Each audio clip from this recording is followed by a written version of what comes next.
Before Katrina, I was at the VMAs, Video Music Awards in Miami with Puffy. You heard me? And before Katrina happened, I had to go home. You know, my baby mama was pregnant. That shit changed my whole life because when the hurricane hit and Diddy called me back. He told me to get back on the road. And I told him, no, I'm not getting back on the road. My people here. So I had to handle my business. I made a choice. My career or my family. And I thought like this here. If I was to die today or tomorrow, bruh, would Diddy be there? Or would my people be there representing me? Hello. And I made my choice. And Curtis. No, that's how you stand on business. You know what I'm saying? And that goes for these jobs. You feel me? These jobs don't give a damn about you. You feel me? Take your PTO, take your vacations. Because if something happened to you, you work too much. You know what I'm saying? Something happened to you, you will be replaced the next day. They'll have somebody else in that seat for sure. It's rare when you're doing it in like the music industry when you try and get put on because it ain't like no job. It ain't guaranteed. You feel me? So I respect him for knowing at that young of an age his girl was pregnant, and he already knew what type of time Puff was on. If everything goes left, if everything goes to the left, who's gonna be here for me? It ain't gonna be Puff. I gotta deal with my people, and I can't go leave them and then try to come back and go left. They're not gonna mess with me. You know what I'm saying? I abandoned them. That's a smart move by Young Choppa right there. This is a lot I didn't know. Yo, what's poppin', GE gang? It's your boy FUUSHNICKA, man. We back with another video. Hey, check this out, man. We about to get into another one of these Diddy associates. Well, past associates. You guys remember Chopper City? You know, from making the band, from the band with Dylon. And I can't remember the girl's name and the other guy. I can't remember. Well, he has a lot to say, which we know. I still want to hear from J-Lo. And I still want to hear from Farnsworth Bentley, because I know they know some things.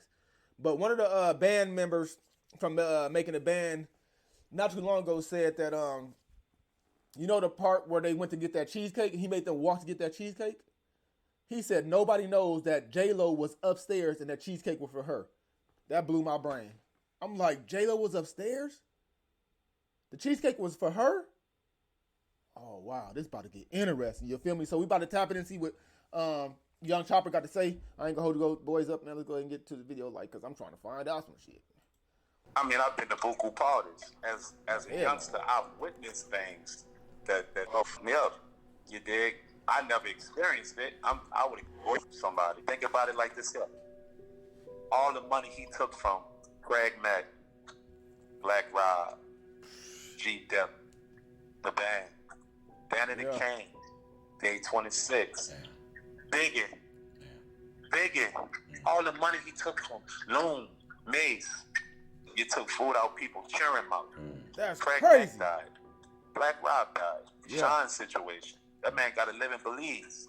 He got a whole new accent now. You dig? That man got to change his whole demographic because it didn't. Enough is enough, bruh. Wine was out, this young city, uptown finest, you dig? And I'm rocking with Video Wayne. Believe that. What? Did you hear all the names that he said? This is things we already know, because a lot of artists came forward and said that Diddy kept their money, wouldn't give them they publishing. And remember, what was it, like 3 years ago? Puff came out of nowhere and just started giving people their publishing rights. He knew, bro. You can only keep these doors closed for so long before it go down. You feel me? Like, what? A lot of these people are dead. A lot of these people had attempts on their life. All of them broke, as far as on the Bad Boy record side. Boy, I need to hear this one, sir.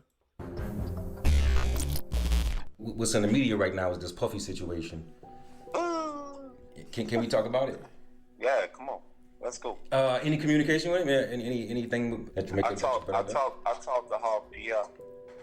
and I don't think he went that out there publicly, so I'm not gonna speak on it there. But yeah, I talked to his people. He keeping his head up in there. You dig? And it's a bittersweet situation, you know, when it comes down to me, because I don't want to see no man back there, because I know how it felt being back there not so long ago. But on the other end, You know, he kind of, I hate to say this here, but I gotta keep it G. You know, he fucked over when it came down to, you know, what I deserved and what I earned, and the stuff I wrote behind the scenes that he sold a lot of records for, and I didn't get compensated for nothing. You dig? And courtesy of me being under 18 and signing that Bad Boy deal on the Making the Band show, you heard me? He kind of used that against me and said that he'll get me prosecuted. Damn. Courtesy of me being underage. You know, I'm Making the Band, bro. You know, you have to be 18 and old. And on that show, I was 16. So basically, when I was trying to get my compensation, my royalties and everything, he basically was like, you ain't belong on the show anyway. So I'll just let you go because I wanted to get let go. So I'll let you go, and we're going to let bygones be bygones. That's down bad. Yeah. That's down bad. If I wasn't such a hustler, you heard me, how would I have been able to feed my family with some shit like that, like talking about it? So I'm saying? So right at that point when you know, once that situation is born, you kind of pretty much was on your own?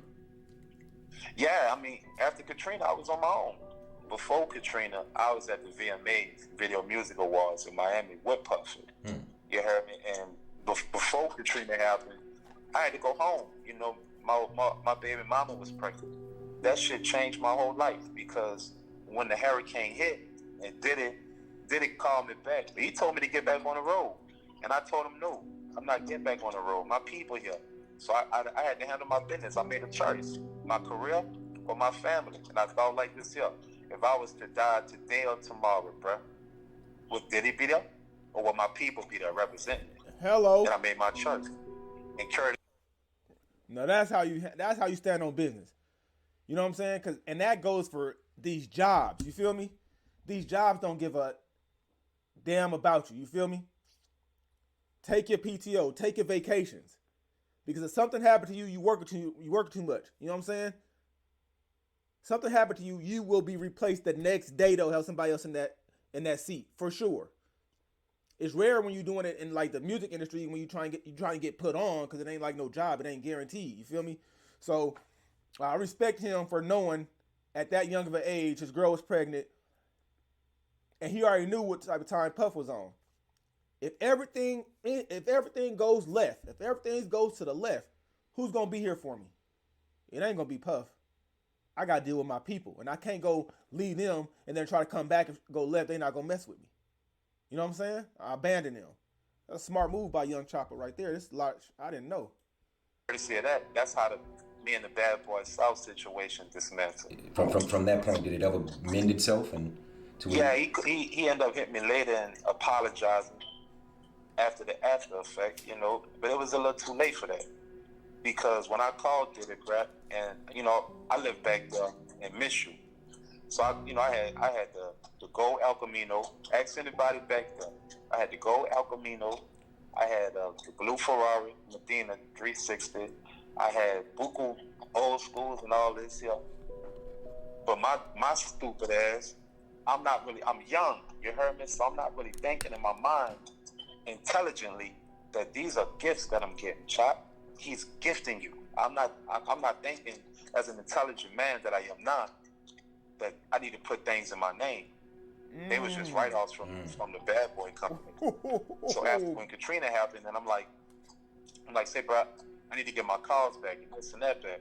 And he was like, oh no, you said you ain't want to come on the road no more. You said you ain't want to do this here with me no more. So I'm gonna say no.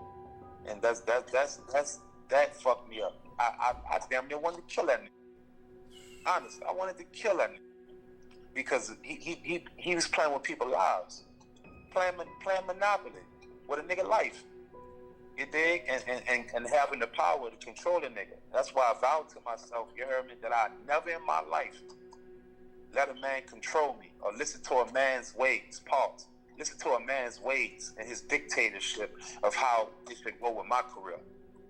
That's why the bass saved my life, bro. For real. Say, bro, could you say that anybody else that was in the band situation was kind of similar to yours? Yeah, everybody. I mean, but they kind of had a shot at end of the stick to me because I ended up having a deal afterwards.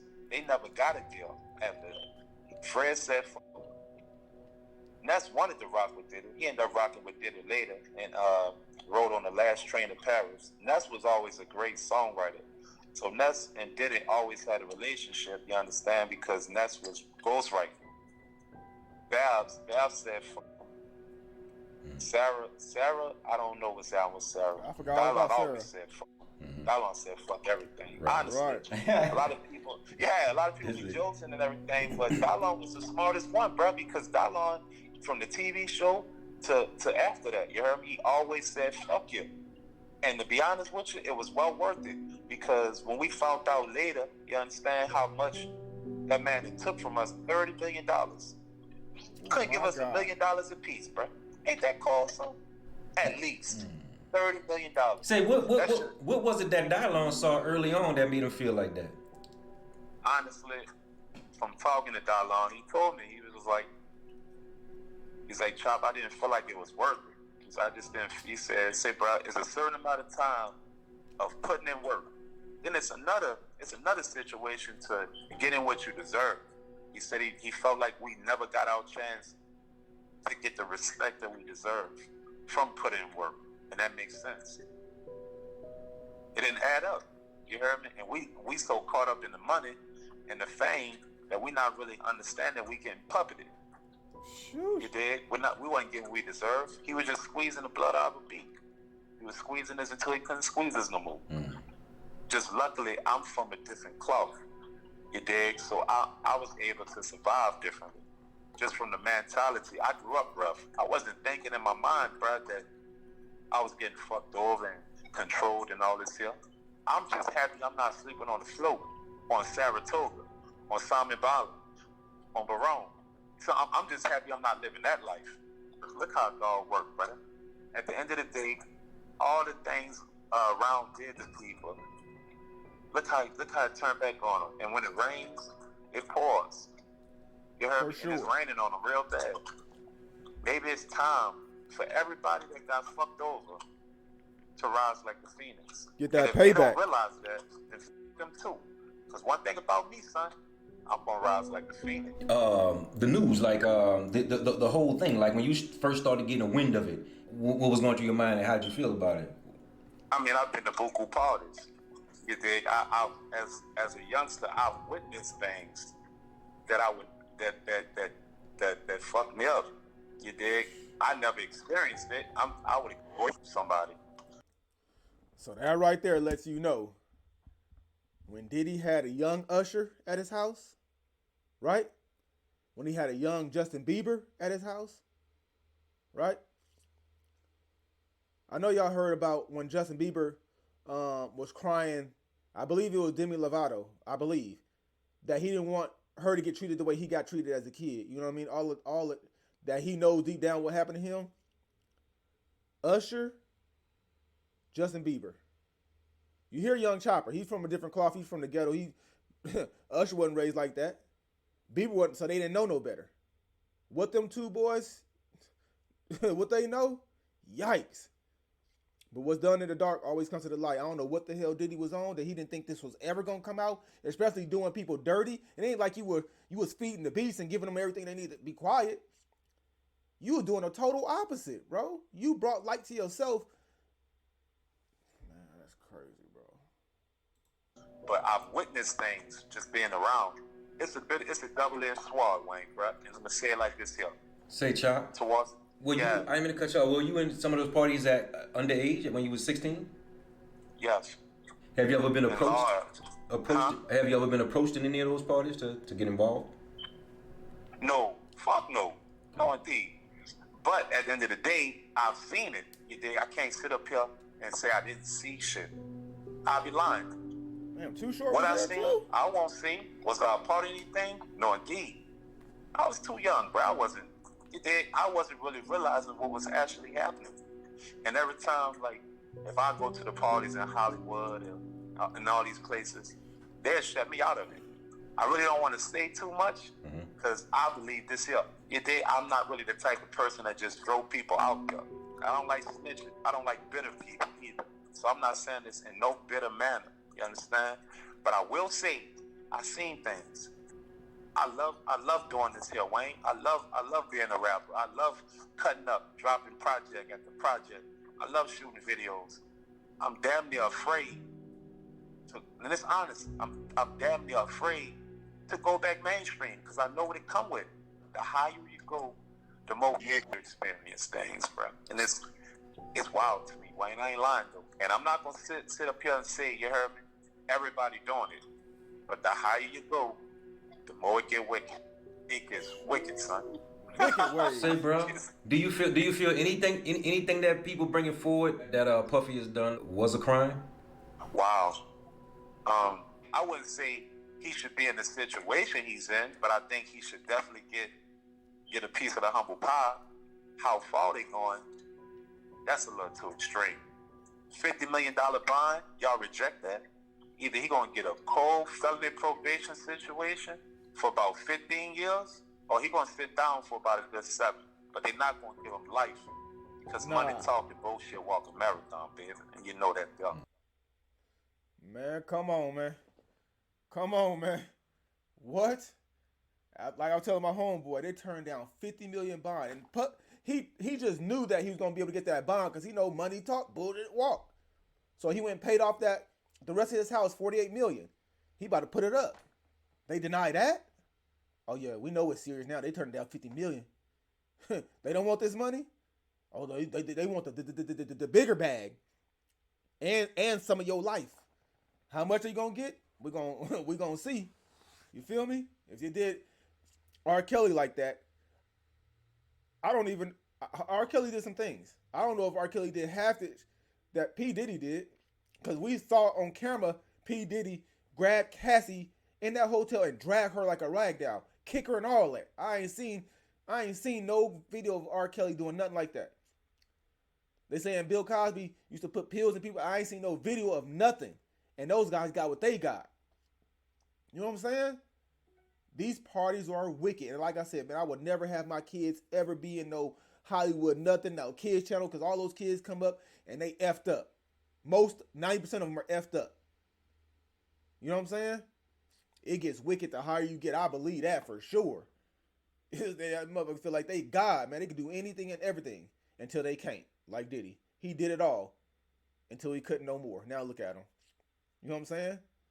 So hopefully a lot of these people take heed that's in the higher ups, the Illuminati, whatever they doing. That any minute that can come crumbling down. Especially when you're playing with people's lives. You feel me? Like, come on now. If you guys enjoyed the video, man, get this thing a like. Then turn around and get everything a share, man. And then let's type it in the comments. Let's get a comment going. You know what I'm saying? Let's run it up in the comment section. And if you're not subscribed to the channel, subscribe right now. We're on that 25K subscriber grind. Shout out to all my subscribers I already have, man. You guys heavy. I'm glad you guys mess with me heavy. We're going to keep rocking no matter what the numbers say. We going up. I'm not going to stop. Like Nipsey Hussle said, man, the only distinguishing quality between making it and me making it and somebody else not making it or them making it is you don't quit. And I'm not quitting for sure. It's your boy FUUSHNICKA, man. Catch y'all in the next video because it's going to be one. Gone.